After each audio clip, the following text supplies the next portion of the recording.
Hello, and thank you so much for joining us for your Smackdown post show for June 23rd. I'm Kate. I am here with this fella who keeps popping up onto streams, or it seems like there's been a lot of people who look like him popping up onto other people's streams of recent, but some real supporters of Fightful Select out there. We're going to get into what was posted on Fightful Select shortly, but we are also joined by the wonderful Alex Cardoza, as always. Guys, please leave a thumbs up on this video if you could, and also send in your super chats and your humper chats at humperchats.com. We're going to tell you all about the reasons to subscribe to Fightful Select, okay? Because there's a lot of them, but we've got some insider info, but there's going to be plenty more coming because we've got Forbidden Door this weekend. We've got Money in the Bank coming up, a whole lot of wrestling on the way. But Sean, how you doing, fella? Doing good. Getting ready to go to London on Monday. I'll be doing some media there. That kind of tipped off one of the big things that happened on this show, Liv Morgan returning, because I got word, oh, hey, you're going to be doing media with Liv Morgan. And I'm like, why would we be doing media with Liv Morgan?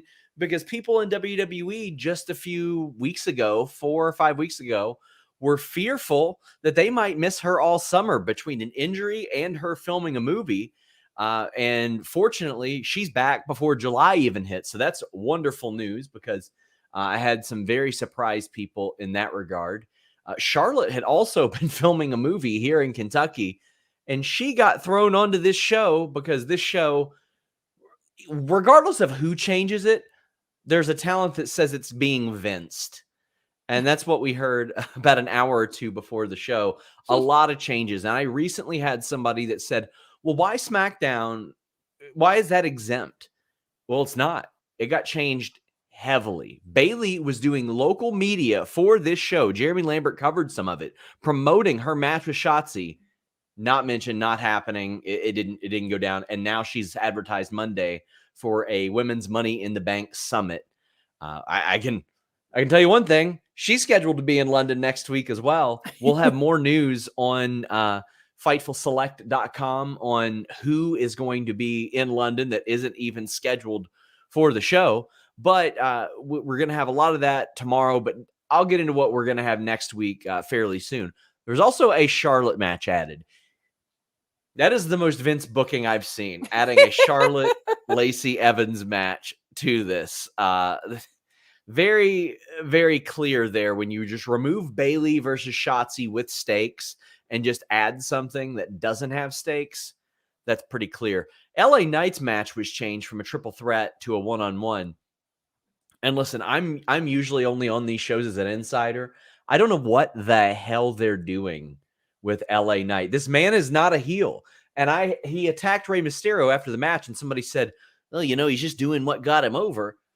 Beating up beloved wrestlers after the bell is not what got him over. No. It was any number of things. And by the way, they are doing Santos Escobar filthy, being like, hey, you're really over as a babyface. We're going to have Rey Mysterio endorse you. Oh, but then you're going to wrestle LA Knight. And then the next time you're going to go out and do a promo battle with him. LA Knight's over as a babyface. I don't know why they're fighting that, but it's very clear. Well, whatever LA Knight's got, Vince McMahon never saw anyway. He never saw that because none of this stuff was anything that he was doing, from wrestling to the promos to any of that. So I guess it's not, perhaps the most surprising thing is that LA Knight was on this show at all by the end of it. I mean, my thinking initially was maybe he's going to be heel because they want the person holding the Money in the Bank briefcase to be heel, and he seemed like such an obvious one. But now that Logan Paul's in the mix, it definitely doesn't feel that way. And you're right. We saw a couple of changes that made no real sense other than they felt like kind of Vince moves here. Guys, you can get in your super chats and humper chats and ask Sean questions here. It is an opportunity that's not behind the paywall to go ahead and do that. So if you have questions about the changes that you've heard, if you have questions about anything leading up to Money in the Bank, Fightful Select also has a really great Q&A that I will put over because Sean dropped it today. You always find the answers, or if you don't know, you make an effort to, which is appreciate it as someone that used to be on the subscriber side, just from a subscriber side before I worked here. So we spent 15 minutes today talking about what I thought everybody would be sick of talking about. That's the CM Punk and the morale and all that stuff. We got a lot of answers there and talked about a lot of things. Guys, just because I'm going to London next week does not mean we're not going to have scoops. I'll go ahead and tell you a lot of the things that I have planned, a lot of the stories that I've been working on. Again, more names that are going to be at Money in the Bank or in London for the show. Some names that were backstage at AEW this past week. We always have our magazine archives. For those of you who didn't enjoy Fightful magazine, we post an archived article there every single week. The list goes on, will still be happening. Jimmy Van has Chris Van Vliet filling in for me for Listen You Boy. Jimmy Van will be doing a Q&A next week. Ask Grapsody is next week. We've got a story on Rick Steiner and how WWE looked at his behavior at WrestleCon. That's not going to be paywalled. We're going to run that as a free story due to the nature of it. Some of the measures that WWE had taken to try to Vince-proof shows was the exact term. We're going to have some AEW contract news. We have some AEW contract news today, a confirmation on a signing. We're going to have some more news on Bryan Danielson next week and his role in creative. We're going to have some Ace Steel news. We're going to have a bunch of on-site Money in the Bank news, as well as I will be in London. We're going to have a lot of interesting stuff. Also, maybe not WWE signing news, but some WWE under contract news, so to speak. We got a lot of things coming up on Fightful Select next week. And those are just the things that I have prepared to drop, in addition to all the breaking news that we're going to have there. Call Me Crazy says, SRS, do you feel like LA Knight will be the next Daniel Bryan? No, I do not think he will be the next Daniel Bryan. I do think that he is going to be perpetually over because he can talk you into a building. However, I do not think that it's going to be like that. Listen, saying that LA Knight isn't Bryan Danielson in the ring is not an insult by any stretch of the imagination. But I think it's not near the Bryan Danielson level yet as far as wanting that push. Plus, right now, he's getting pushed. He just beat Rey Mysterio. WWE scratched, clawed, and fought to not put over Daniel Bryan for a long time, removed him from their plans, had him doing something completely different. Read his book. It's very, very candid. But yeah, that one ain't happening like that. Yeah, I think the thing that surprises me with Vince and LA Knight, and Vince not necessarily seeing what's in LA Knight, is to me he feels like all of the good parts of the Attitude Era without any of the kind of dated crap around it. Like, he gives me such like rock vibes, and it surprises me that he misses that guy, because he kind of feels like the archetype that Vince would want, other than being enormous in size, I guess. But that is always a surprise to me. But Matt Reichel asking, hi Kate, Alex, and Sean, is there any news on Randy Orton that you've heard? Rev Theory's dropping a new version of his song this month. I had heard he had some gear made a while back, but when people that I know had asked him, hey, you coming back? He's like, yeah, I'll be coming back at some point. But I mean, there are people in WWE that look at it and they're like, man, who knows after a spinal fusion. But then again, I want to make this very clear.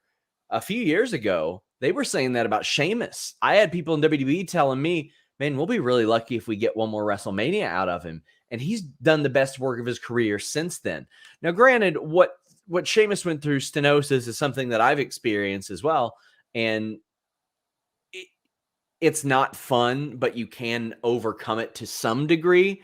A spinal fusion, that ain't going anywhere. And they need him. I think they need him, because when you look at the depth on Raw, and it's like, oh, okay. Well, with Sammy and Kevin tied up in the tag team picture, once Drew comes back and has his feud with Seth, I hope they got somebody queued up after that, because that's what I assume will happen. But they need to have somebody queued up after that, because you can only go to the Judgment Day well so many times and avoid Cody so many times. I agree. That makes a lot of sense. We got a chat that just says, hi, Kate, Alex, and other guy. Hi. Well, thank you, Ricardo, our 28-month member here. And Matthew Plus saying, I wish the show would get Vince and Nick's Katie. Hey, Matthew Plus. Also, some news on the Rousey Shayna thing. Not only had Rousey pushed for this to be a team and something that she wanted to be a part of, she sacrificed a WrestleMania title match to do that, because there were plans to have her do that. And the NXT title combination with the WWE tag team titles, that was actually planned upon the call up of Alba and Isla already. It just, the unfortunate injury to Liv sort of put the brakes on there, and they had to adjust a little bit. But this is what should have always happened. We had reported on Fightful Select that there were people in NXT at the time that were like, why are they doing this title just because they don't want to take them off of Shayna and Nia at the time? Like, why the hell are they just doing these titles? Because they saw it as a golden ticket.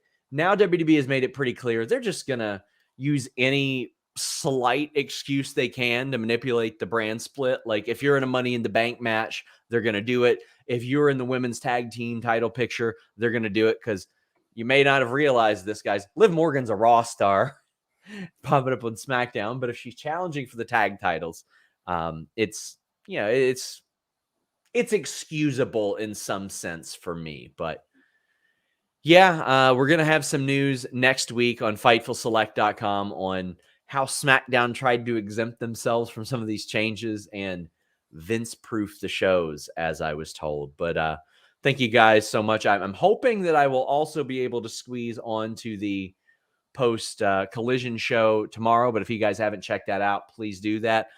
Alex will be doing Sour Graps tomorrow night over on FightfulSelect.com. But I dropped a really great Q&A today, one of my favorites that I had. But Kate and Alexis, it was great to see you. Nice seeing you, bud. Before you get out of here? Huh? Can I ask you a question before you get out of here? Yeah, and I got to remember to not hit end broadcast before I jump out of here, because by habit, I almost do it every time. Go ahead.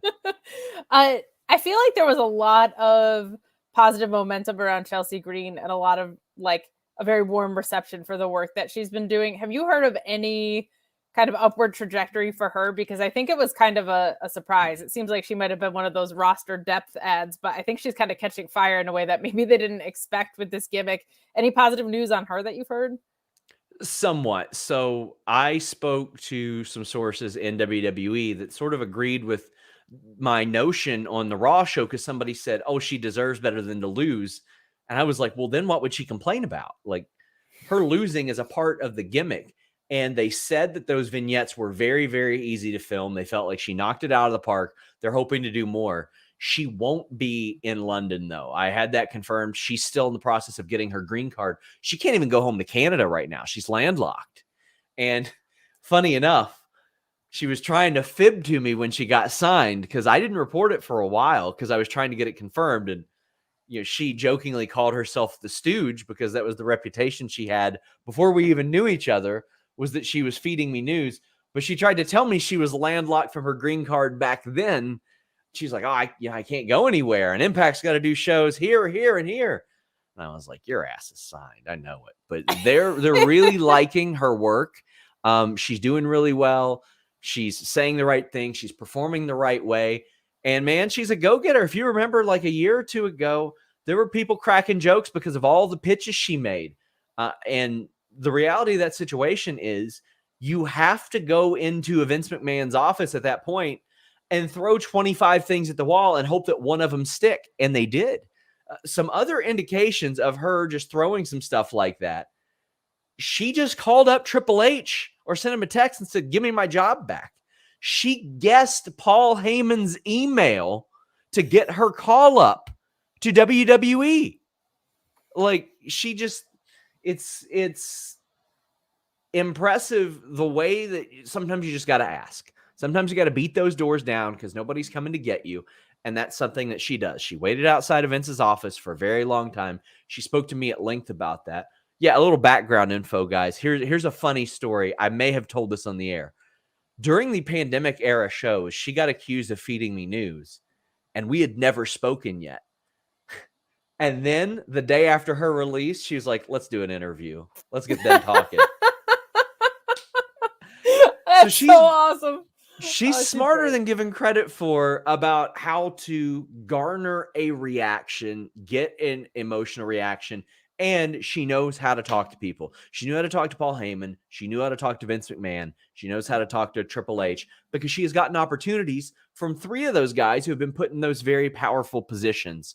So, yeah, I got a lot of love for her. Very happy for her to be doing this. But yeah, I mean, that stuff has been recognized. I thought that was a brilliant segment on Monday, but unfortunately, she's not going to be in London or she wasn't planned for London. Anything can happen between now and then. WWE is capable of some pretty wild things. We will have more news on people who aren't scheduled to wrestle in London, but are going to be there. But well, thank you. I would have loved to have seen her be a Karen in London. That would have been really great. It would have been great. It would have been great. Well, we'll let you get out of here. We're not trying to Sean-proof the show, but I know you were trying to get out of here. Also, goodbye. Hey, I paid way too much for this vintage shirt. It's really cool, though. You never could pay too much with vintage shirts. You know what? I know. You know what works with that shirt, too, is you could style it up or down. You could wear that with sweats running out, or you could wear it with a cool jean jacket. I've got that same shirt that you have on right there. I love it. Do you have my It's not an original. An original would probably cost me like a lot. I know. I saw a Limp Bizkit shirt for $200 at a vintage shop a couple weeks ago. Also, Pink Floyd sucks. No, they do not. Also, when did this become vintage?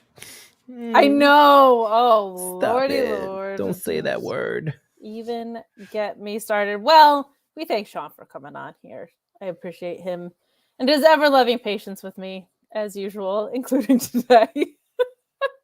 Whoa, I'm so close to the camera now. I know. It really like blums you in there. It really does. And I don't know what blums means. I just made that word up, so I you guys don't are able to either, use it. But it blums. That's what's up. But let's dive into our episode of SmackDown, guys. Get in your super chats and your humper chats if you have anything that you want to talk about on this show. If you have anything else for Sean, he did drop that Q&A earlier today on Fightful Select. There's going to be more and more stuff coming out on Fightful Select for you. I will be at Forbidden Door, so I don't know what Alex Pulaski's going to do with the Forbidden Door pay-per-view post-show.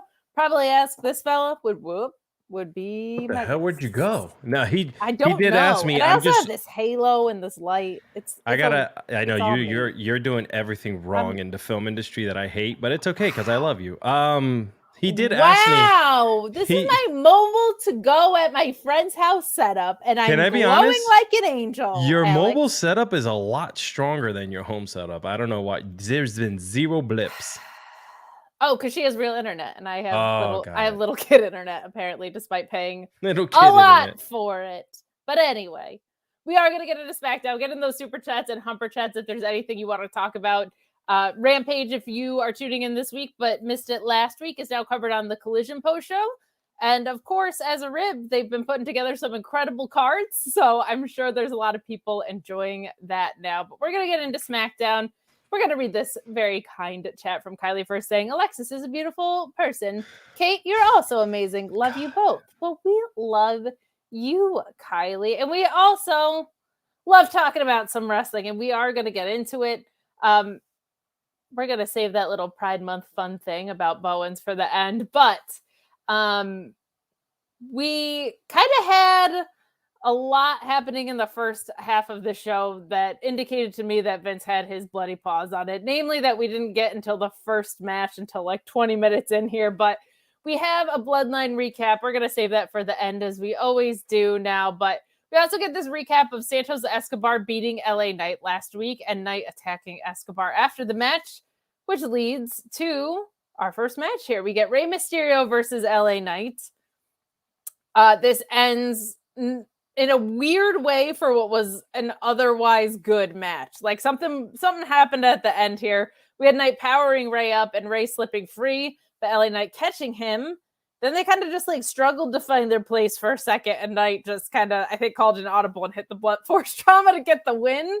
My notes reiterate what Sean said. Why is this guy a heel? Because Rey Mysterio, one of the most beloved guys on a beloved run, was getting mixed reactions at point in this match. It's an interesting one. Like, my initial thoughts were exactly what I said. Like, I thought that he was going to win the briefcase and they wanted the guy holding it to be a heel. This guy is undeniably over in Puerto Rico, Saudi Arabia, everywhere they go in the US. I don't know what they're looking for more to turn this guy face. Maybe they're just picking the right opponent at the right time, but I'm watching this match and the match is fine, but I couldn't get over the crowd reactions. It's indicative that Rey Mysterio is getting like mixed reactions on a head scissors, right? This is why they ended up controlling the crowd reactions in part so that they can get their desired outcome that they want. But match was fine up until the end. LA Knight going over does, I think, mean something, right? That's a sign that he's on a good track. I'm guessing Logan Paul wins Money in the Bank, but I feel like LA Knight he's on an upward trend. It's just a matter of what that's going to look like. My druthers, he turns face and he faces Austin Theory and throats him. Let's get the U.S. title off of Austin Theory and let's get it on to this guy. He would be such a fun mid-card champion with his style. Match was fine. Wonky ending. What were your thoughts on this? And what the hell are we doing with LA Knight? I don't know. That's, you know, he's been, we switched. We did, because this is the wrong background. He's been on my radar as to trying to figure out what they want to do as a character and how they want him to come across the crowd. I don't know if there's a certain person who starts with a V that is trying to get his hands in there and trying to manipulate how we think of him. We're not stupid though, and I continue to say this before, Kate. Us as audience members know what we want, and whoever's handling his business right now is totally going against what we want. Yeah, I think the super chat from before was an interesting one because yes, worlds apart in ring wise, and I don't mean that in a bad way to LA Knight. Just Bryan Danielson, Daniel Bryan, and LA Knight have almost opposite strengths. LA Knight is good in the ring and great on the mic. Bryan Danielson, I think, has been great on this heel run, but is one of the greatest in-ring competitors of all time, right? But LA Knight feels like kind of that patented superstar, and that's why I'm so intrigued about like what there might be missing for this guy, because he feels like he is the most like main rostery type dude. But the analogy being, I don't think like from a wrestler standpoint are they similar or the same. I think they were saying like, is he going to be the next guy who is rallied against and inevitably forced to get pushed? Right. And I don't think it's going to reach Danielson levels, but I don't think it's an off-base comparison. I was away last week. I still had, Smackdown on in the background, even though I was doing something else. Did LA Knight, did he beat Santos Escobar? Did he win last week? Is this his second victory over the LWO? I honestly can't remember if he won last week. Ladies and gentlemen, please correct me if I'm wrong, because if my memory serves me correct, which most of the time it doesn't, I've been hit over the head with too many chanclas. No, Santos won. Okay. Oh, Santos did win. I thought I was going crazy. All right. Okay. Yeah, Santos did win. He lost to Santos. Okay, cool. So in my head, for some reason, I must have stopped watching at a certain point. I thought that he got one over. I was like, what are they doing? Why are they all of a sudden beating the LWO like this?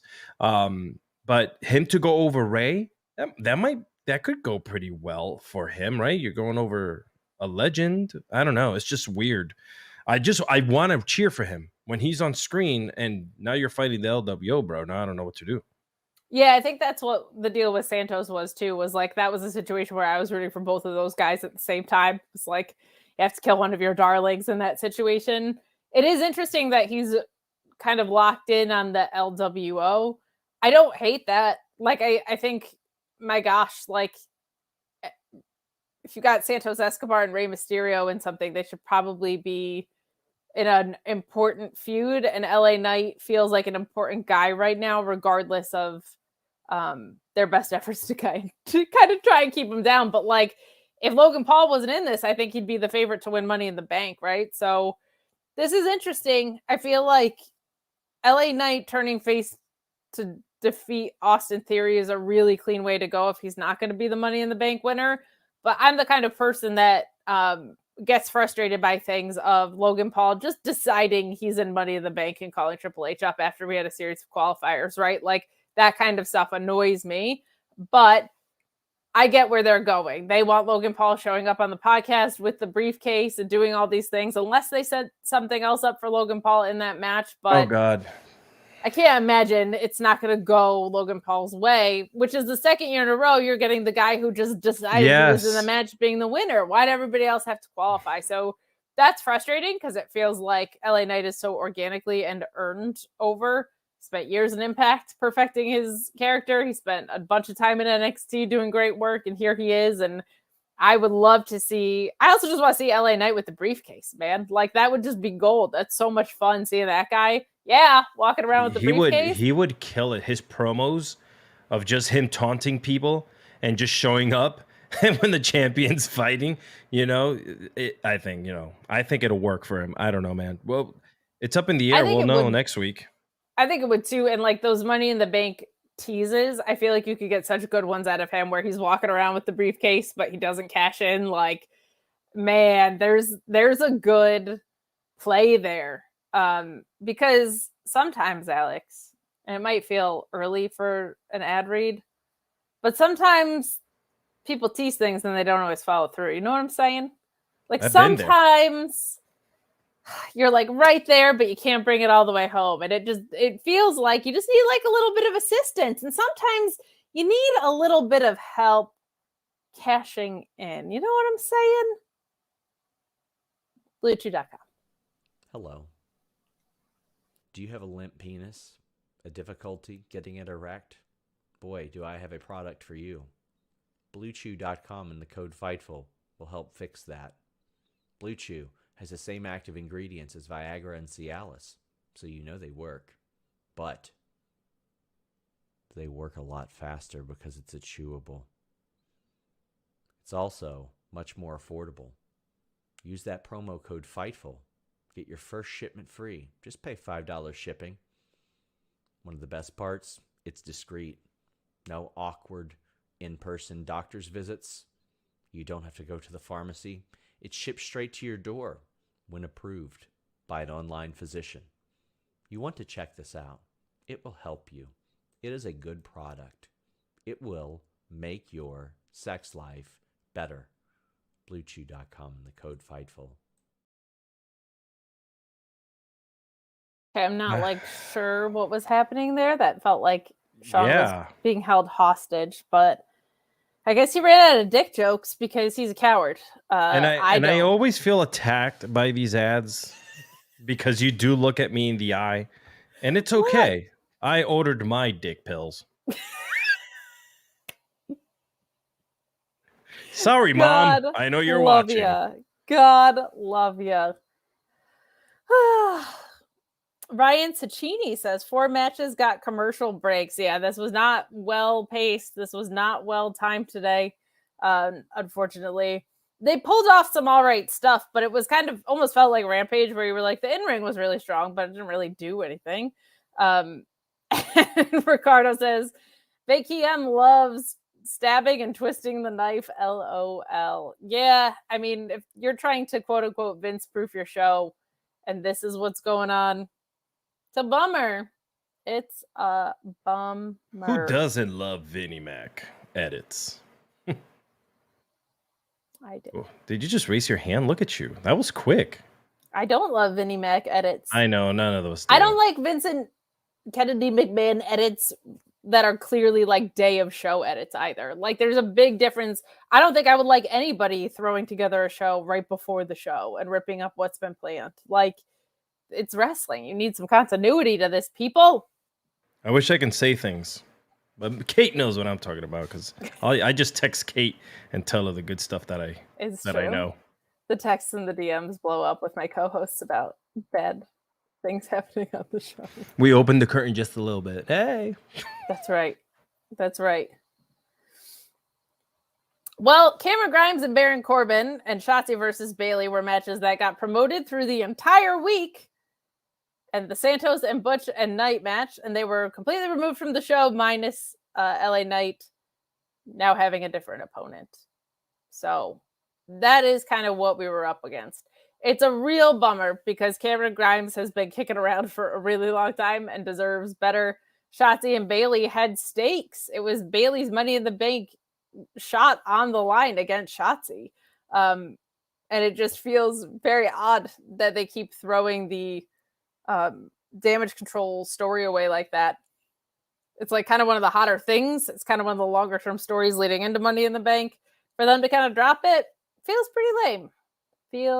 pretty lame. But in less lame news, significantly less lame news, I actually really liked this match between your WWE and NXT Women's Tag Teams champions in their unification match. You had Ronda Rousey and Shayna Baszler defeating the unholy union of Alba Fyre and Isla Dawn, or as I like to call them, Alex's simp team. Listen, as soon as I saw them on my TV, I tweeted out, man, you know, I was in the heat of the moment. I don't know what was happening. I kind of like a fog came through. There's just so much stuff going on with me simping between them, Gigi, Julia Hart. Like, there's so much going on. I get it. There's only one man for me, and it's gasoline wielding, blood covered zombie Eddie Kingston. And the thing that's hard about that is that was a moment in time more than it was a person. And I'm just chasing that feeling for the rest of my life, man. That guy, gasoline wielding Eddie Kingston, going to the ring to set people on fire while covered in blood and walking like a zombie and not blinking for like 10 minutes. It's just my heart. I think next time I see you, I'll just dab a little gasoline on me instead of cologne. I'll just be like, hey, Kate. What's up? Would you like some coffee? Oh, it smells like the days of yore. Light up like a lighter as I'm standing there. Don't get too close. It's like some people, like, what do they say? Like oysters are like the aphrodisiac. It's like, no. A little gasoline. That's what the ladies like. Or really? Who needs oysters when I have a can of gas? That's it. Or at least weirdos like me. But this match, I actually really liked a lot of parts of this. There was some really nice tandem offense in here, but it ends with Baszler avoiding the double team from the Unholy Union and grabbing the clutch on Fyre, while Ronda takes out Isla Dawn with the arm bar. That's way harder to say than you would think. Fyre has to tap to the clutch. There was some good stuff in here, man. This was a better looking match. We had Shayna Baszler blocking a doomsday device while Ronda was hitting the poison Rana on Fyre, which was some nice tandem offense. I really liked a spot where we had Dawn getting some strikes in. Like, she had some really, really good offense, getting a head kick to Shayna and a really nice back suplex in this. Baszler grabbing that clutch and getting hit with a Swanton bomb to break it up was also a nice spot. Like, the fact that she had to go to that well more than once, I thought was really, really good. This went the way you were expecting. And post-match, we had Raquel looking very salty at ringside, but studying. And Ronda doing not her best mic work at all right after this. But the big thing is we've got Liv Morgan back, as Sean alluded to in the beginning of the show. That's really, really good news. There were concerns she was going to be out longer, it sounds like. And the fact that she's back now is something that the division needs, quite frankly. And it's nice that Raquel has had, a stop in the revolving door of tag partners with Liv. Like, it was always like Raquel and a friend, we were saying. Now she kind of she's got her bestie back, which is really, really good. She's a star. There's no doubt about it. I really, really like it. But this was pretty decent work, other than it being pretty predictable. I think we knew who was going to come out the victor here. This was good stuff. I don't know how long this reign is going to last, because women's tag team reigns never last. And I'm also very interested in a Ronda and Shayna feud, but I'll enjoy it while we've got it. And I'm very happy to see Liv Morgan back. Always nice when people are A, healthy, and B, happy to be back at work, which it seems like Liv Morgan is. Your thoughts on the match and the return of Liv Morgan? I thought it was really good. You guys know I'm not a big Ronda Rousey fan, and I think it just comes from her being on the mic, the way she kind of comes off a little too much, like she's trying too hard as opposed to just being natural. But I guess that just comes with time, and I don't think she's still hasn't built that much time on television to have that, you know. But the match was really good. You already know why. You know, anything with my spooky witches around, I'm gonna be really happy about. But yeah, and I don't know.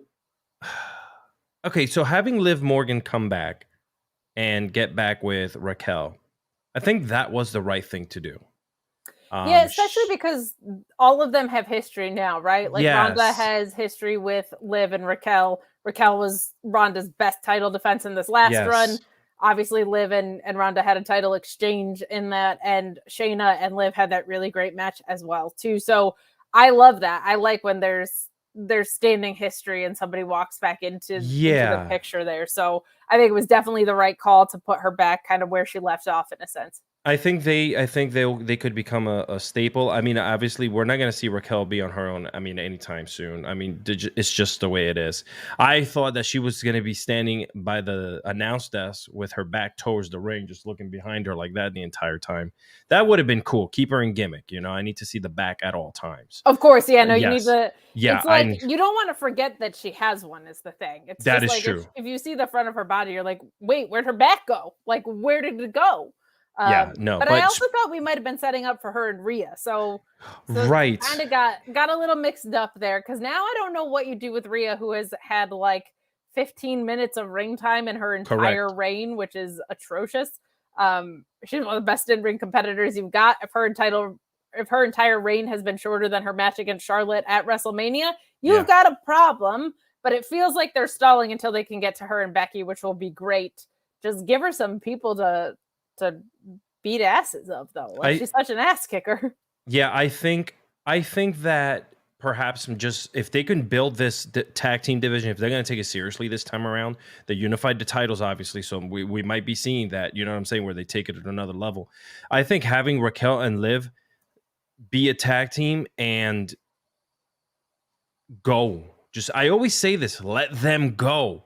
Just fight, put them on TV, have tag team tournaments, do what you got to do. Because I felt like the last couple times they just been flip flopping the titles. They do this, they do that. It hasn't had any meaning. This is the first time I felt when Liv Morgan came out that I was like, yeah, okay, bring her back. Are we gonna get which Liv Morgan are we gonna get? Crazy Harley Quinn Liv Morgan? Are we gonna get hardcore Liv Morgan? You know, sweet tiny little Liv Morgan. But yeah, let's just.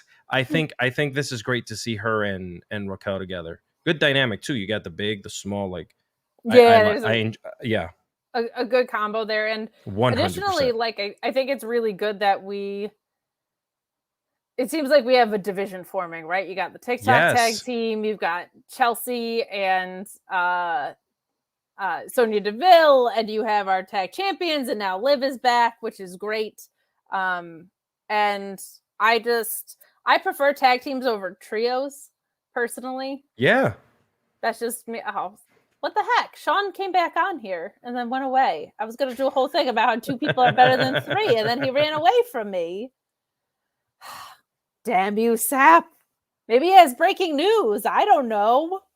But good stuff here. I'm glad that there seems to at least be an effort with this division. But we've got some chats that we are going to read from you guys. Jack FC saying, thoughts on the treatment of the UK women in the build to the show? No Piper, Tegan, Nikki getting TV time, and now Alba and Isla both tapping out. It is kind of a bummer. I'm wondering if there's maybe some big return setup for Piper in this. Like, you've got Zoe and you've got Trish Stratus, right? And Trish is in this match and Becky's in this match. Becky's going to need a friend at some point in this. And I think Piper Niven might be the gal. Her making some sort of return or whatever in the UK, I think could be a really, really special moment. But you're right. Tegan Nox, they really seem to just pull away from. I will say, I feel like the Spooky Witch team that Alex likes to thirst over, I don't feel like they've been built poorly. I feel like they've actually come in and made kind of a statement. Yeah. I feel like they've been good, but you're right in that it doesn't seem like they're going to make it on the card, which is a bummer. So we'll see what kind of shakes out there. But more Spooky Witches. More spooky witches, Alex says. It's funny. I was thinking about that with the Owen. There's no Canadians in the Owen tournament, and now on the women's side, we have nobody from the UK. But you'll see Pete Dunne get a really great reaction. You'll see some good stuff in the UK. So good things going on there. Yeah. But, per internal live events report, SmackDown tonight was the highest grossing event in Lafayette, Louisiana in WWE history. Can we stop it with that? We're in 2023. Things are anywhere between 45 to 65% more expensive than they were the last time they were there. Okay? Well, the important thing about that is there is a distinct uptick since Triple H took over versus what was happening before. That's true too, yeah. Now people are also excited to be out of the pandemic, but like it is a healthy growing sign for WWE and for wrestling that, because guess what? People are still paying those more expensive ticket prices, right? Like it's not just the dollar amount, the attendance is way up too. Like so attendance I could agree with. Yes, attendance will go up. But the problem is with you can't tout, it's more expensive, like getting more money at the gate. Sure, they're also charging more than they've ever charged before. But if you were to say, hey, listen, we have a large amount of people that came in, which also equals to more money, right? I'd rather you use that analogy saying, oh my God, we had, the house instead of 3,000 to 4,000 was 8,000. That's insane. You know what I'm saying? Like you doubled the house numbers or even more. We want to see that. I think I want to see a healthy wrestling environment. Definitely, especially going into pay-per-view, you want people to be excited to go to the live shows of Hell these things. Yeah. But yeah, the highest grossing number is a little bit misleading because everything is more expensive. Holy cow. Sorry, I did not mean to yell like that, Kate. Yes, I apologize. I love you. Yes, Sorry, you did. I'm going back to my corner. You were like, you've done everything wrong with your setup today. You're trying to move on from the spooky witch conversation and you don't want to. I love a misleading.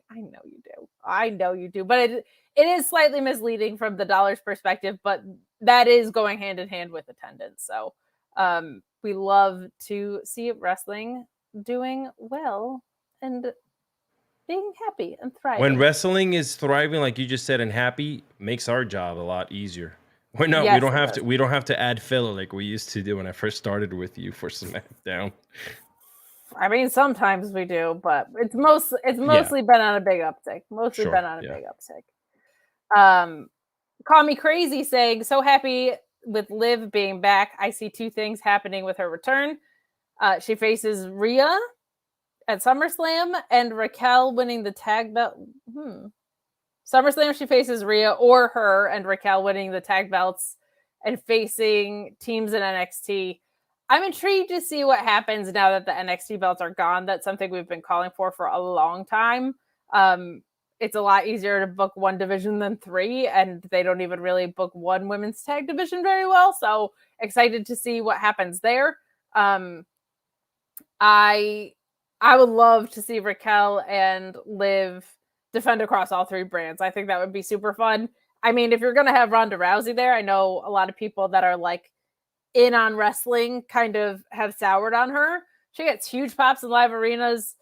Her going to NXT would be a very, very big deal. Even if it's just one for one match or one program, like her and Shayna going back there, because let's not forget who the hell Shayna Baszler is in this, please. She's one of the most important NXT women's champions of all time. She's one of the most badass wrestlers in the world, man or woman. So I want to see that regardless of who is your champions. We saw Seth Rollins go down there and pop a huge number for NXT, probably their highest one since the 2.0 era, I would guess. They have not been in the high 700,000s in a very, very long time. They're usually between, I think, like 550 and 650, I want to say. But Seth Rollins he's a big deal, man. So that worked out beautifully for them.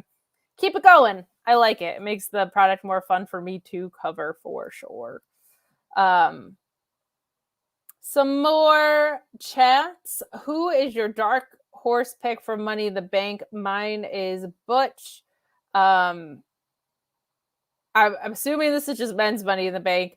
I feel like now LA Knight's the dark horse. I hate to say that, but it feels like this is Logan Paul's kind of in an obvious setup.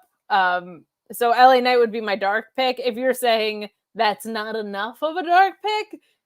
Butch/Pete Dunne is probably it because you would still have that hometown moment, and I think he could have a great match with anybody in the world. He could have a great match with me. He could have a great match with a broomstick. Like, Pete Dunne is really, really, really, really good. So him challenging either Roman or Seth could be a whole heck of a lot of fun. The problem is, do they see him like that backstage? And you know by who I mean they. Yeah, I mean, it's tough to that say, Money in the Bank is a big deal. I feel like it is. Is it? Because people cash in and lose, and people cash in on mid-card titles all the time now. Like, to me, they did a lot of damage with it last year that they have to reset in reverse. And then the women's one, not since Carmella has it been held for more than 24, 48 hours. Yeah. Like, it's one of the most powerful devices that they continually fail with. Like, Big E having it and cashing in was such a great moment, and then they ruined his reign. So you gotta have your ducks in a row with it for it to be a star maker, but it's definitely a device that could be a star maker, and I would like to see it return. Who is your dark horse for Money in the Bank? God, if I went with LA Knight, am I? That's not a dark horse, is it? Because that's like what everyone wants, right?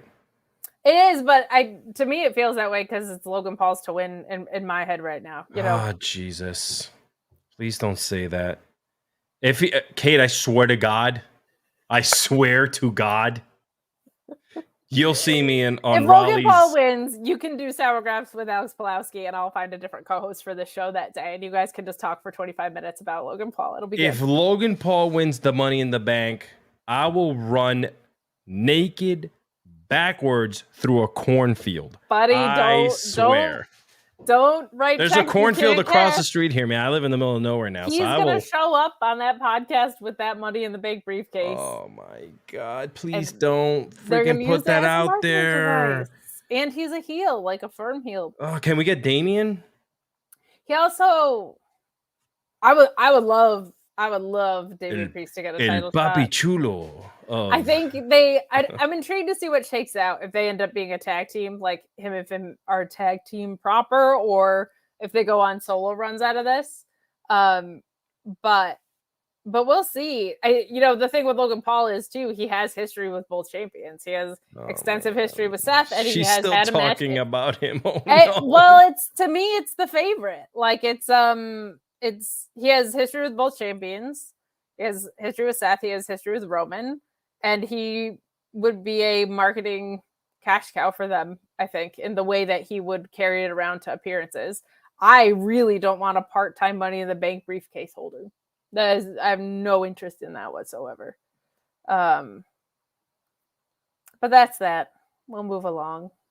We'll move along to the Grayson Waller effect with Pretty Deadly, which I gotta say was extremely medium because I felt like it had a lot of ups and a lot of downs in here. Grayson Waller kind of puts Pretty Deadly over in the beginning, and Pretty Deadly says that they hate the KO show. And to that I say, how dare you? Okay? The KO show is one of the only really good wrestling talk shows. And I think we all know how Kevin Owens feels about wrestling tropes at this point in the game. And I feel like the KO show was a big satire on wrestling tropes. So don't you come in here with your KO show hate. Okay, you come in here and you show some respect to Kevin Owens. That is a tag team champion. That's a multi-time champion with the best wrestling talk show in the game. You hear me? Pretty Deadly. Wow. I really like Kevin Owens. That was your stern voice. Thank you. Yeah. That was something else, friends. It was with my whole chest for Kevin Owens. Spooky witches and stern voices, along with some gasoline. God, what a night! It's a wild one here. It's a wild one here. But we get Kit Wilson putting over KO and Sammy as champions, but they make a good point here, and this I really liked. They say they're not getting the respect they deserve. They mention winning multiple championships, including winning a championship in their debut. That I loved. That I thought was a really good point, because I think with silly little gimmicks like Pretty Deadly has, sometimes the in-ring acumen does get swept away, and they're really good in the ring, and they are multi-time champions, and I like them referencing time that they've had championships in places that aren't necessarily the main roster. It makes them feel important and like worthy adversaries of Kevin Owens and Sammy. And they also have this take or leave. I kind of both wanted to take it and leave it because I appreciate what it did, but they talk extensively about how they beat everybody in the gauntlet, even though they were little sneaks in that match, which that's just good, fun heel work, but it was also a little bit of an eye roll from me, but they run down the rest of the tag team roster in all of that. That's kind of the segment. It's a little meh, but I think it did a good job of establishing credibility by talking about those championships. What were your thoughts on this segment? Yeah, and also, you got to continue putting Pretty Deadly on television, especially if you're going to put some money behind them, just because, not everyone watches NXT, not everyone is up to that side of the product. So I think continuing to bring them up on television was fun. The match was really good with them in it. They're something else. And I think I said this when in the last NXT pay-per-view, I wasn't very up on the current NXT product because it's just too much to watch with them. It's just things were just all over the place. And you didn't do me justice by saying don't watch it. So I was just like, I'm really into them now. I went as far as asking Freddie if it was okay if we could cosplay as them when we meet. And he kind of got really upset at me for saying that, but come on, you guys, you're not gonna but have I love the shirtless sleeves. It's this 80s gimmicky vibe with new age, style that I love about it. I don't know what it is. And they're good in the ring. Good. They're really good in the ring. Yeah. They're really good and they're really smart. I really, really appreciate who they are as a tag team. And let's get into the match a little bit. We've got the Street Profits who come out and dress down Pretty Deadly, kind of making fun of them a little bit. This match was kind of just there for me, but it ends with Dawkins hoisting Prince up and Kit Wilson blocks what looked like a Doomsday move-ish. It wasn't quite a Doomsday device, but it was Doomsday-ish, we'll say. Prince with a roll-up with the feet on the ropes. Get some extra leverage to pin Wilson here. Sneaky little win for sneaky little guys. This match never really got into another gear for me, but there wasn't anything bad about it. It was kind of just solid. I kind of feel like with the Street Profits in there, my expectations are so high because Montez Ford is so ridiculous that this wasn't like what I think both of these two teams are capable of if they're going full on. But it was perfectly fine. I popped for Montez Ford ending up with one of their sleeveless shirts that cracked me up. I adored that. That was super fun. I thought this match was just fine. Did you have any thoughts on this? No, it was just that. I think and then you putting them in with a team like the Street Profits in there who are just killer. And damn Hales. Damn you, Hales. By the way, big shout out. Can I give a shout out to Hales? And Mama Smiley in the chat, I love them to death. Mama Smiley, who's she produces me when we're out doing conventions. Like she helps me out and makes sure that the show's running. And then Hales, who came all the way from Singapore to Atlanta for the Ranger Stopping show that I told you about last weekend, which is crazy. So I'm happy that you're here. She's all the way in Singapore watching us right now. So thank you for being part of the show, Hales. Love you to death. Thank you so much for watching all the way from Singapore. And darn it, I wish there was a way to visit a different country, even if you weren't going to go there. You know what I mean? Give me a raise, Sean. I wish there was a place I could go if I wanted maybe more affordable pay-per-views like Forbidden Door coming up this weekend. I mean, we got a lot happening over here. I just wish I could go somewhere else. And I wish I could have all of my devices protected in the process. My phone, my computer, my modem even, since I'm not really going anywhere. But darn it, maybe NordVPN can just take us there. Buying pay-per-views on nordvpn.com/Fightful is going to enhance your pay-per-view buying process. Now, one subscription to NordVPN has so many different benefits, but if you're a big pay-per-view buyer like myself, UFC, boxing, pro wrestling, all that good stuff, any combination of the three, if they're doing a fight circus or something like that, this subscription will pay for itself after one or two pay-per-view buys. Change your virtual location, pay for it at the prices that other people are paying for it in the UK, in Australia, etc., etc., and You can get different interfaces. Maybe you don't like Peacock and you want to check out the WWE Network the way that it used to be, the way that it was designed to be, the easy navigation, so on and so forth. Maybe you want to watch AEW without commercials. Maybe there's some other overseas services that you can't subscribe to and you want access to them. NordVPN.com/Fightful gives you that with a great deal and a 30-day money-back guarantee. Even better, 24/7 tech support. So if you have trouble navigating any of it, they can help you out. Fastest VPN on the planet, NordVPN.com/Fightful. Go, NordVPN. God, that was Fightful. Got an easy segue. Life's all right today. Life is all right. Couple more chats, then we'll move along here. Going back to LA Knight, Shot Kid says, I fear for the futures of LA Knight and Gunther before Vince gets more of his fingers back on creative.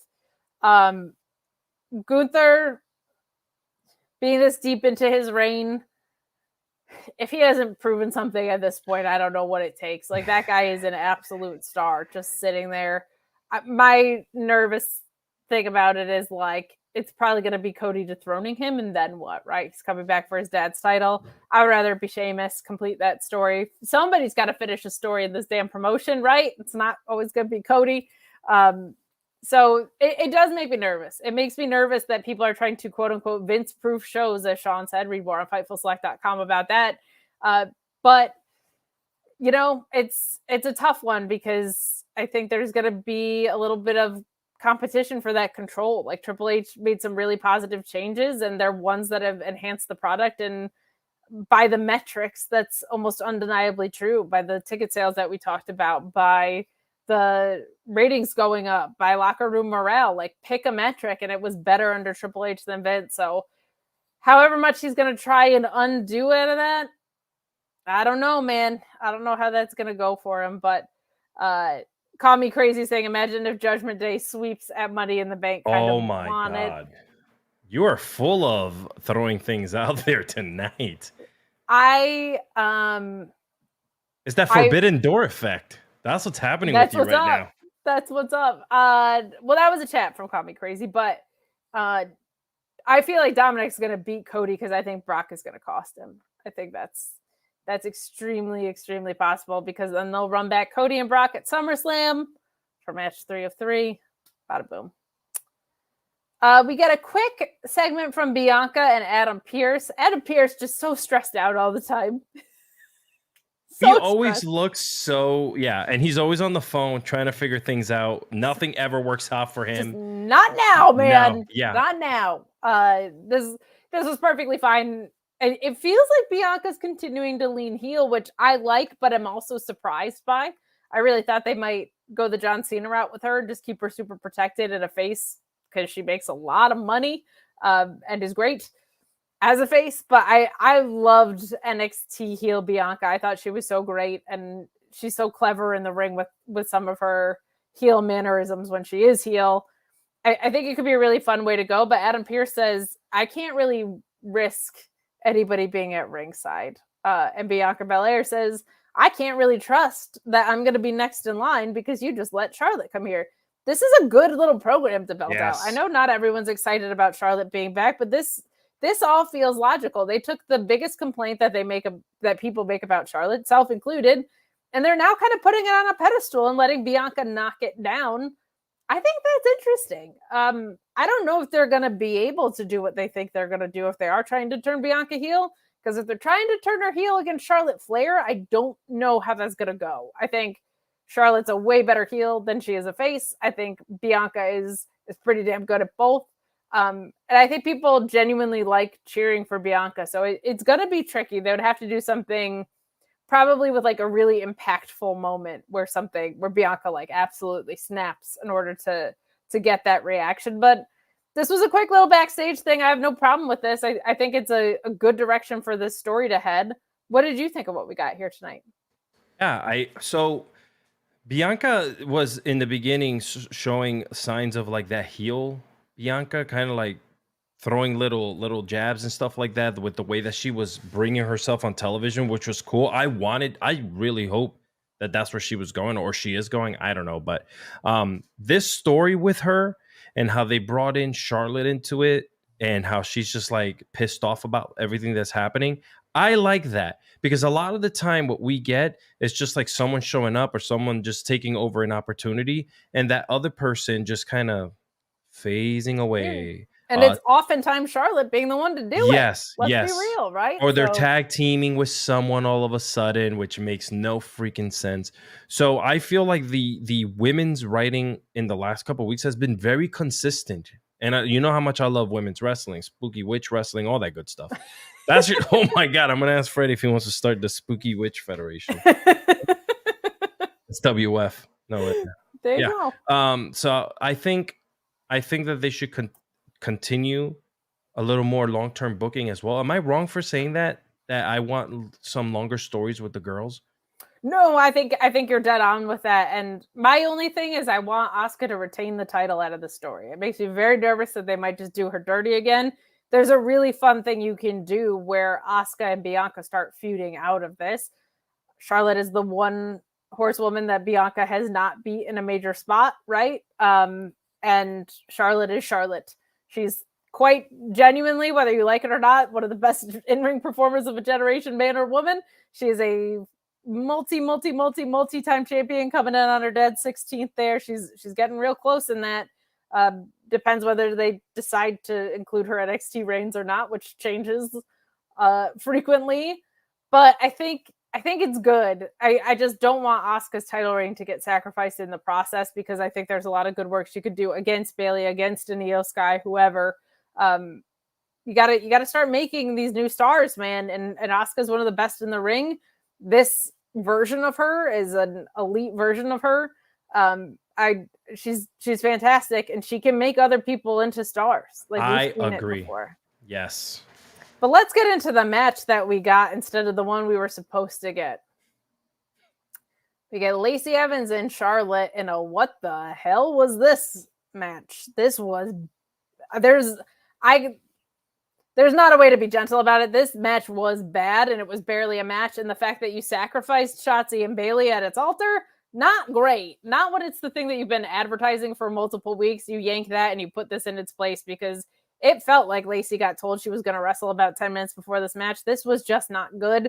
And if Charlotte flared doesn't make you look great, I don't know what needs to happen next because we've had several reboots, right? This was just a mess. We get Lacey going to the top rope. Oh, God. Missing a second rope moonsault. Charlotte has a lethal combination and a suplex. She poses to kind of kill some time here. Get a big boot from Charlotte and a figure 8 as Lacey taps. There was like a takedown that she completely missed. Yes. Which I've never actually seen that before. I didn't know that was a thing that could happen. This was just not a good match. It was barely a match. The fact that you pulled Bayley and Shotzi, which had stakes for this, is bad. It was a bad idea. It was not a good match. I don't know what they have to figure out with Lacey, but this ain't it. And it just wasn't there. And if Charlotte can't make you look like roses, I don't know who can. Like, this was not good. But it's what we got. It was not for me. My dad always says, like, you can't complain that the portions are too small and the food is bad. And that's how I feel like I'm doing here. This match was extremely short and it was not that great. Not for me at all. Any thoughts on this match? I like the post match. I can talk roses on the post match, but I did not like this match. Do you really? Post match, we got Asuka attacking Charlotte. Wait, first of all, the only thing I'll say about this is what the hell was Wade Barrett? I know he's like the heel announcer now, but Cole, check this out, Cole. Look, you see that cover she's wearing? That's not ordinary cover. That is for the elite. That is for the greatest and for real heroes. You have a charmingly bad British accent. It's a campaign cover. I'm like, shut the... I mean... God. Continue, Kate. I'm sorry. Post-match, Asuka attacks Charlotte. The fake boos are raining in. Boy, did they ever pipe in the crowd noise for the reaction that they were not getting. It was awkward, but we get Asuka stomping out Flair and then leaving. You put Asuka on my screen, especially this rendition of her I'm a Happy Gal. How you look at this versus Bayley and Shotzi as an option and go, let's do that. I don't know. We got some chats about this. We've got Chewy Seinfeld. Great handle. Not convinced it's not a Joel Pearl burner, but imagine tuning in to see Bayley tonight after seeing her in local media and she's not even mentioned. Quickest way to alienate potential new viewers. I agree with that. Justin saying, felt like a Vince show and then Charlotte Lacey in place of Shotzi Bayley. That confirmed it for me. Bad feeling Asuka loses to Charlotte next week. Yeah, I'm not even like a Charlotte hater like a lot of people are. But she shouldn't win here because Bianca and Charlotte as a feud on its own is special enough. And this program benefits from having a title feud and a non-title feud with caliber of women like Asuka, Bianca, and Charlotte. Like that would just be silly. I don't know, man. There was for a somewhat good middle of the card show, that was kind of like off for me, that whole thing with Charlotte. And then like Asuka came in and like the kick missed a lot of it that she when she was doing the figure 8 or whatever that is, and kind of got her in the, like the camera was perfectly placed where it kind of got her, unfortunately. Yeah, that I think is the bigger crime there, because you don't want to actually connect on that probably too hard. But the camera was in perfect. No, like it just perfect position to expose that it's the whole match felt a little weird. You already know how and I don't hate Lacey as a person. I really dislike where they've been going with her as a character, because she's I think she can really pull it off, pull something. I don't know what, but she could. And it just seems like everything they've given her has made her look like trash. Sorry. The character, not her personally. No, I get where you're coming from. But they've also, I don't know if it's a lack of picking something to stick with because they've given her so many reboots, or if nothing is working, but this just feels like of anybody that could use a return to NXT run, she might be one. Oh my God, yes. Figure it out first. Figure it out before you call her up, We got the Pro Wrestling Podcast, who you can catch on Fightful Overbooked this past week. He talked about his experience at Collision, which was super, super fun. He also is a big jerk and said that the theme of that show should have been Hero by Nickelback. So we appreciate taking your money and not your music takes, but go check that out on Fightful Overbooked. He had a really cool experience at Collision and some good insights as to the reactions from the big CM Punk return, them being a little more mixed in person, he said, than they were on television, and went to the following Dynamite as well. So go take a listen. We really appreciate him. Fun fact about Collision. My brother went to the show and with my cousin, and he was on every television shot. So he was just right above the floor. Every single shot, every interview there, he's in the background with the Puerto Rican flag just going crazy in the background. That's awesome. Yeah, so he was like, "Did you see me?" I was like, "Yes, I did see you." I did a watch along on screen for Collision. So I want to go back and watch that episode without being on screen, because that Andrade and Buddy Matthews match absolutely rules.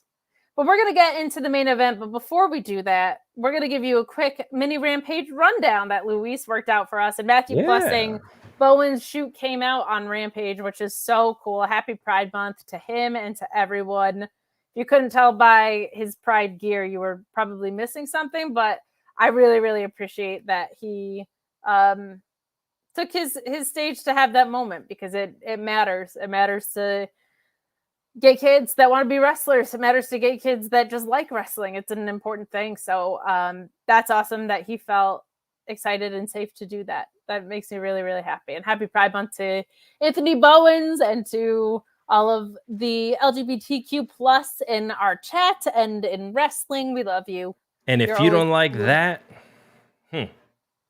you don't like that, Yeah, Luis will probably block you. That's what it comes That's down all to. I gotta say, bro. You know what I'm saying?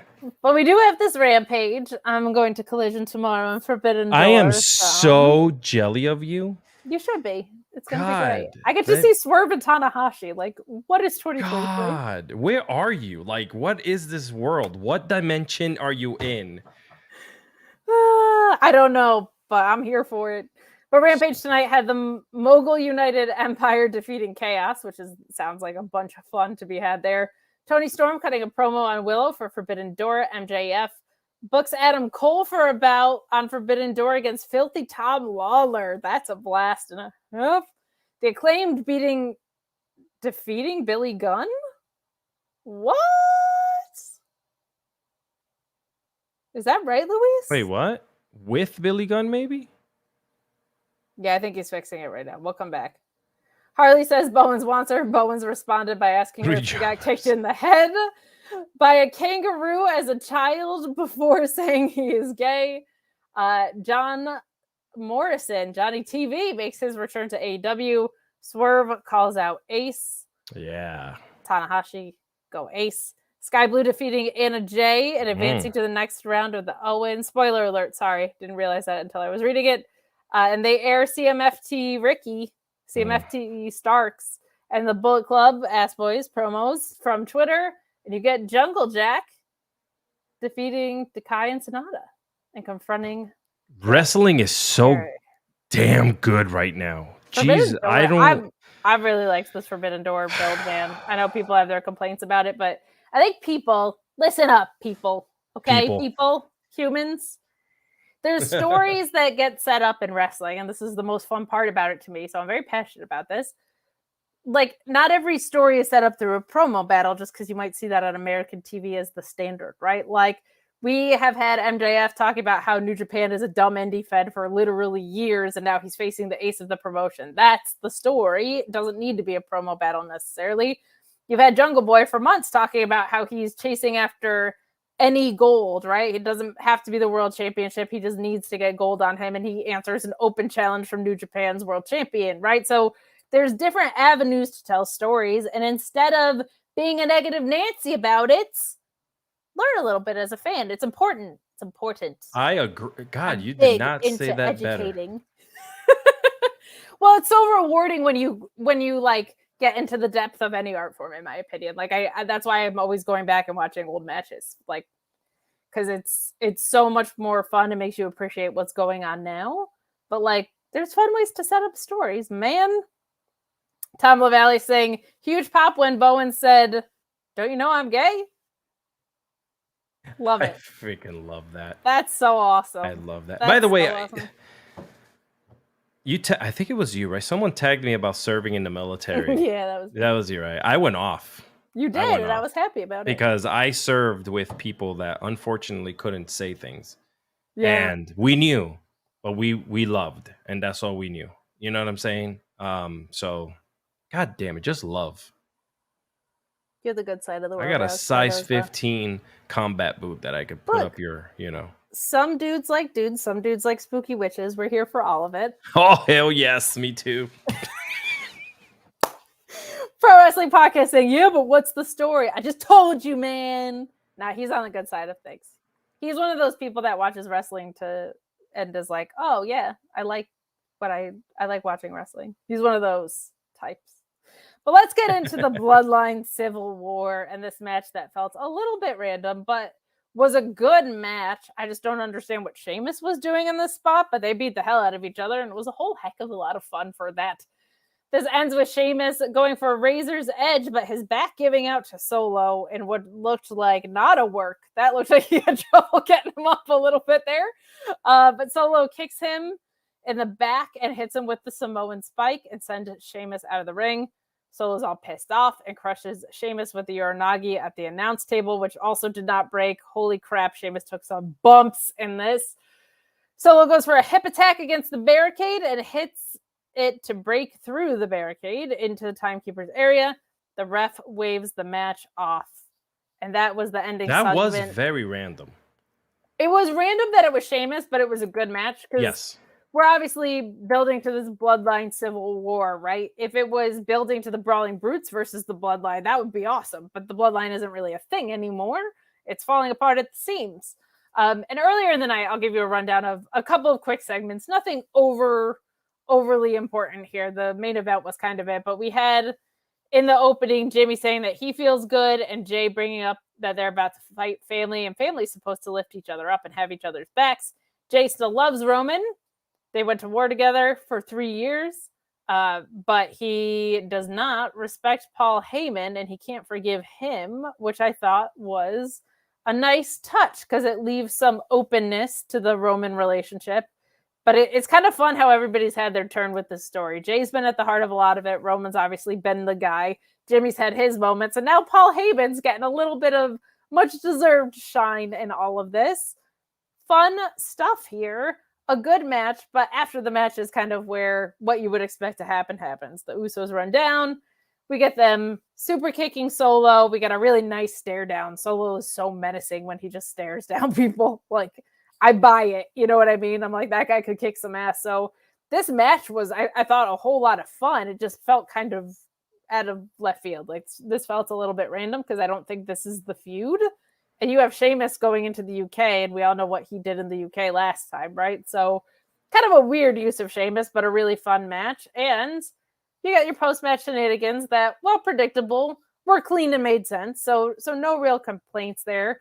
Overall, felt kind of like a not main event in a main event slot with things that made sense, but it definitely felt like Vince changed a lot of the show around, man. Like there's no way around it, unfortunately. What do you think of our main event and then the post-match shenanigans that we got? Well, he had to defend his boy, so he kind of had to, like, if anybody pushes up on your boy, like if anyone pushes up on you, I'm gonna knock him out. You know what I'm saying? Just plain and simple. It's just what we do. It's what we do. But yeah, other than the way that they ended it, it was a little, it was just a little weird. I was like, why Sheamus? Sheamus never gets knocked. Like he puts people through. He's a banger, bro. Like, come on. That's it. Yeah. But I can see why they ended it the way they did. They had to find a way to intertwine the boys into it. The boys, I mean the Usos. So, I can see why that happened. Where do they go with it though? Like, was that just a one-off? Like, cool, I'm just defending my boy. Or do we go into a Sheamus storyline where he's like hurt now or whatever? I don't know. So I think it was fun. I think it was cool to see, they did the spot on the outside with the guardrail. Always fun to see. Always good to see Austin run away and before getting trampled by someone there. But we're in the ring announcer space. So, yeah. And if you were drinking during this match, you would probably be assed up on the floor because I don't know if you knew, Kate, but this is a civil war. A civil war between brothers. A civil war in the family. I heard that, and I think it's very interesting branding choice going into the UK to be doing a civil war promo. That's an odd one. Kind of feels like they missed the history mark on that one. But yes, between that, I feel like if you want to get drunk watching WWE, I'm going to tell you guys how to do it right now, okay? You take a shot anytime someone mentions the Civil War. You also take a shot for every super kick between family members that has happened. And in week over week, you build up your tolerance on it. So today you probably would have had like 17. So just, don't put yourself in the hospital, but I'm just saying, it's a lot of family members super kicking each other. That's all I'm saying. It's not bad, and it makes sense, but it's a lot of super kicks. And if you're trying to have fun on your Friday night, there you go. It's just the way to go, ladies and gentlemen. Just the way to go, Alex Cardoza. But that is our show for tonight. Guys, I'm so excited to be going to Collision and Forbidden Door this weekend. This applause is brought to you by... Yeah, your piped-in crowd noise sounds better than theirs, my God. But I know, yeah. I will be at the Scrum and streaming on my own account probably, but that'll also hopefully, as long as it comes out, okay, make it over to Fightful as well. Denise Salcedo will be there. Joel will be there as well. So jealous. You should be. I'm a very big deal, and Did they let you into the give me a country thought. without any problems? We're not going to talk about the felonies in my past. We're just Okay, gonna. I like that. There's Oh, been my some super passport- kicks that have been put on put on charges before, so I was just wondering what was going on. I am there. a law-abiding citizen, Alex Cardoza. So they said, "Listen, you're Puerto Rican now because of me. So you have a switchblade in your pocket, a toothpick in your mouth. I got You know? flip-flops with me. I'm just saying. Those chanclas hurt." You never know. Never know. But I'm very excited for this weekend upcoming. And then we have Money in the Bank right on the other side of this. my So God, a lot coming wrestling. up in pro wrestling. Lots to enjoy. Lots to complain about. If you're Alex Pulowski and myself on Tuesdays, of course.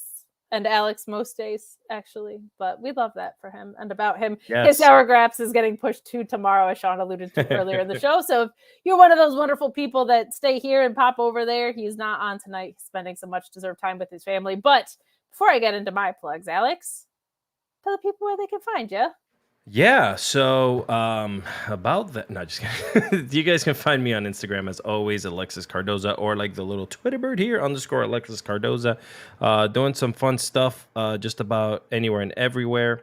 I don't know if you guys have noticed, we've also added an extra episode and show to Wrestling with Freddie. So the show's actually doing crazy, and you guys here on Fightful, everyone's always supporting each other. People there come here to Fightful.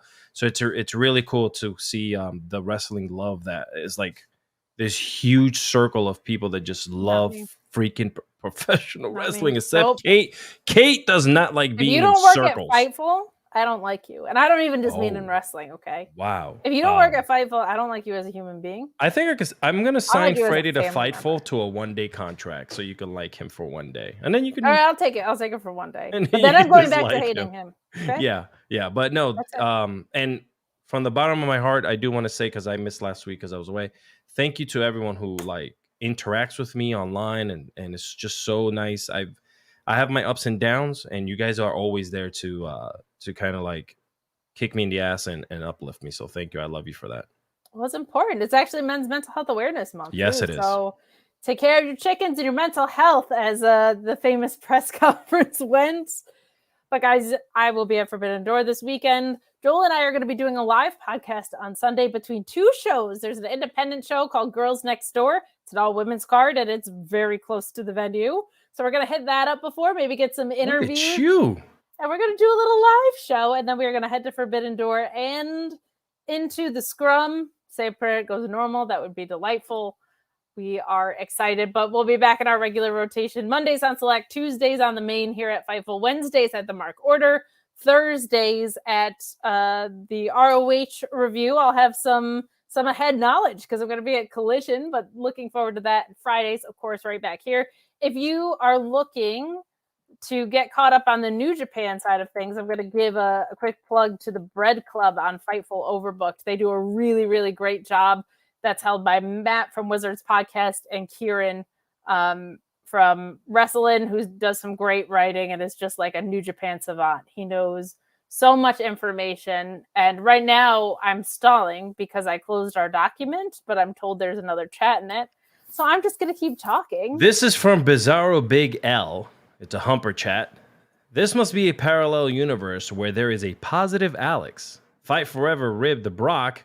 A move eerily like the F5 is called the diverticulitis. What the hell? That's great. Oh my God. Justice for Will after Denise booked Quizlemania so badly last year and gave it to Sean on a random case draw. Was I supposed to read that? I hope so. I think it was all part of it. Yeah. That sounds good to me. You're the one reading it. So I read it. But you could have made something up. You could have been like, "Well, diverticulitis instead of the F5." That is the greatest thing ever. Pretty good. That's pretty good. I'll take it. Hey, if you guys continue to come and support us here on Fightful, I might give away a copy of Fight Forever for your favorite platform. Ooh, okay. By continuing to come and support us here, we'll do a little draw. I'll figure out the terms and services for it, where you guys can go and sign up and give me all your emails and phone numbers and social security numbers. And then, and we'll put it together. And I would love to gift a Fight Forever to someone out there. Hell yeah, let's do it. Also, our own Righteous Reg has his music in the game when you are picking out your wrestlers and gearing them up and stuff. You can hear his tunes all over God, the I game. love that for you all, Pretty, man. pretty cool. Yeah, it's a special moment for him, my ROH co-host and Grapsity boy, the wonderful Righteous Reg. But guys, have a safe and wonderful wrestling weekend. Enjoy Forbidden Door if you are watching. Enjoy Collision tomorrow. Enjoy Money in the Bank next weekend. But we'll see you before then. We're out of here. Bye.